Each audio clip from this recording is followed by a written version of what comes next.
Have you ever noticed that the more you show up, the less people actually see you? At first, you're the hero. You answer the call, you stay late, you're always the one who says yes. People thank you with big smiles and warm words. But slowly, something strange happens. Your presence stops being a gift and starts being an expectation. People stop asking if you have time. They stop wondering if you're tired. They simply assume you'll appear, just like the sun rises every morning. Many people live like this for years before they realize a quiet, powerful truth.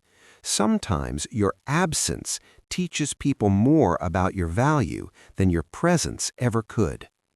In a small village lived a man named Adrien. He wasn't the richest or the loudest, but he was the most dependable. If a roof leaked, Adrien was on the ladder. If a cart broke, Adrien was under the wheels.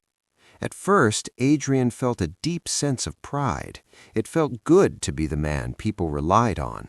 He believed that being constantly available meant he was truly valued. He worked from dawn until evening, solving problems that didn't even belong to him. But as the years passed, the village changed.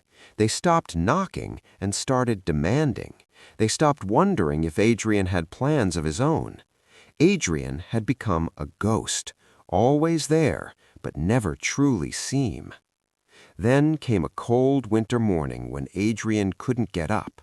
A fever had left him weak and trapped in his bed for the first time in years. At first, the village was worried. Neighbors brought soup and wished him strength. But as days turned into weeks, the visits stopped. Adrien watched through his window as the village began to struggle. The broken cart stayed broken. The leaking roofs stayed open to the rain. But then something unexpected happened. The baker, tired of waiting, picked up a hammer and fixed his own cart. A farmer climbed his own roof. Two brothers who always waited for Adrien to lift the heavy stones finally put their shoulders together and moved them themselves. The village continued to move. It wasn't perfect, but they were discovering a strength they didn't know they had because Adrien wasn't there to provide it for them. When Adrien finally recovered, he realized the village had changed.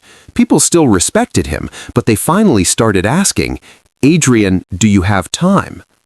One afternoon, he met an old traveler by the road. The traveler placed a small stone in the path and asked Adrien to walk around it.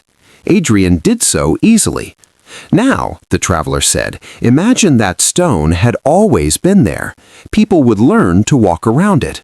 He then pushed the stone out of the road and said, "But if the stone moves every time someone approaches, they never learn how to walk for themselves." Adrien looked at the road and finally understood. For years, he had been moving the stones out of everyone's path. He thought he was being kind, but he was actually teaching everyone that they never had to learn how to walk for themselves. Adrien didn't stop being kind, but he stopped being a servant to everyone else's expectations. He learned that his presence was a gift, and a gift loses its meaning when it becomes endless. Stepping back isn't an act of weakness, it's an act of self-respect. It allows others to discover their own strength and finally see the value of the person who is no longer always there. Are you moving every stone out of the road for the people in your life? What might happen if, just once, you left it there? Sometimes the moment you step back is the moment others finally learn to step forward.